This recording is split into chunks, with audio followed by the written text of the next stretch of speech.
ఓడిపోయి కుదేలైన పార్టీని నడిపించాల్సిన వారేమో నాకెందుకులే అని ఊరుకుంటారు. ఇంకొకరు ముందుకొస్తారంటే అందరూ ఒప్పుకోరు. పోని ఇదంతా దేనికి, ఆయన్ని బయటికి పంపేద్దాము అనే సాహసం హైకమాండ్ చేస్తుందా అంటే అది లేదు. ఎటొచ్చి ఎటూ కాకుండా పోతున్నది మాత్రం కార్యకర్తలే. ఇంతకీ దేని గురించి అనుకుంటున్నారా? మీరే చూడండి. ప్రకాశంలో ఫ్యాన్ పరేషాన్. ఉమ్మడి జిల్లాలో చుక్కాని లేని నావల వైసీపీ. ఓవైపు బాలినేని, మరోవైపు సుబ్బారెడ్డి. ఆధిపత్య పోరే అందరినీ ముంచేసిందా? ఉమ్మడి ప్రకాశం జిల్లాలో వైసీపీ గురించి ఇలాంటి చర్చే జరుగుతోంది. మరి అధికారంలో ఉన్నా లేకున్నా ఒకే పార్టీలో ఉంటూ అమీతుమీగా తలపడిన బాలినేని శ్రీనివాసులు రెడ్డి, వైవి సుబ్బారెడ్డిల కారణంగా వైసీపీ పరిస్థితి నానాటికి తీసికట్టుగా మారింది. ఈ విషయంపై అంతర్గతంగా సొంత పక్షమే గుసగుసలాడుకుంటోంది. స్వయానా బావా బామ్మర్దులైన ఈ ఇద్దరు నేతలు కలుసున్నప్పుడు అంతా బాగానే నడిచింది. చెప్పిందే వేదం, చేసిందే శాసనం అన్నట్టుగా రాజకీయాల్ని నడిపించారు వీరు. విభేదాలు పొడచూపి ఆధిపత్య పోరు ముదిరిపోవడంతో జిల్లాలో వైసీపీ రెండు వర్గాలుగా చీలిపోయింది.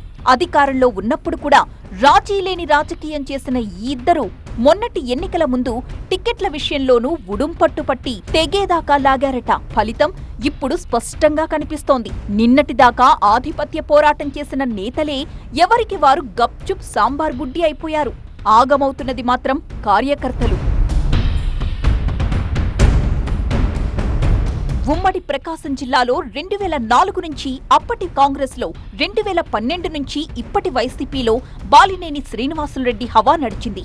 అయితే వైవి సుబ్బారెడ్డి కూడా ప్రత్యక్ష రాజకీయాల్లోకొచ్చి 2014లో ఒంగోలు నుంచి ఎంపీగా పోటీ చేసి గెలవడం, అదే ఎన్నికల్లో అసెంబ్లీ అభ్యర్థిగా బాలినేని ఓడిపోవడం సీన్ మొత్తాన్ని మార్చేసింది. బావా బామ్మర్దుల మధ్య ఆధిపత్య పోరుకు బీజం పడింది. అప్పటి నుంచి ఇటు కుటుంబంలో అటు పార్టీలో ఇద్దరి మధ్య పచ్చగడ్డి వేస్తే భగ్గుమనిపోయే పరిస్థితొచ్చింది. ఇప్పటికీ ఆ పరిస్థితులు అలాగే కొనసాగుతున్నాయని టాక్.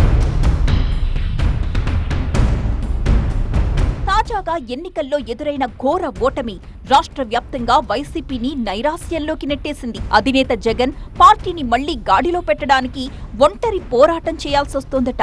ఇక ప్రకాశం జిల్లాలో అయితే నేతలు ఇంకా ఓటమి షాక్ నుంచి తేరుకున్నట్టు కనిపించట్లేదు. మరోవైపు నియోజకవర్గాలను వదిలి ఇతర ప్రాంతాల్లో పోటీ చేసిన నేతలు తిరిగి తమ సొంత నియోజకవర్గాలకు వెళ్లడానికి ప్రయత్నిస్తూ ఉండడంతో అక్కడ కార్యకర్తలు ఎవరికి సపోర్ట్ చేయాలో తెలియక అయోమయంలో పడుతున్నారట. ఒంగోలులో అయితే పూర్తి భిన్నమైన పరిస్థితులున్నాయి. ఇక్కడ పోటీ చేసి ఓడిన బాలినేని పార్టీతో డిస్టెన్స్ మెయింటైన్ చేస్తున్నారట.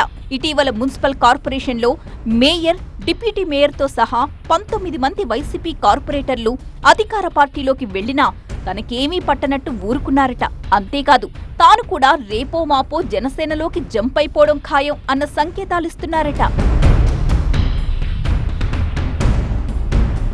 సరే, ఉన్న నాయకులు అలా వ్యవహరిస్తున్నారు, మరి జిల్లా పార్టీకి కొత్త బాసుని నియమించరా అని ప్రశ్నిస్తోంది వైసీపీ క్యాడర్. ప్రకాశం జిల్లా వైసీపీ పగ్గాలు చిత్తూరు జిల్లాకు చెందిన చెవిరెడ్డి భాస్కర్ రెడ్డికివ్వడానికి ప్రయత్నిస్తే బాలినేనే అడ్డుకున్నట్టు ప్రచారం ఉంది.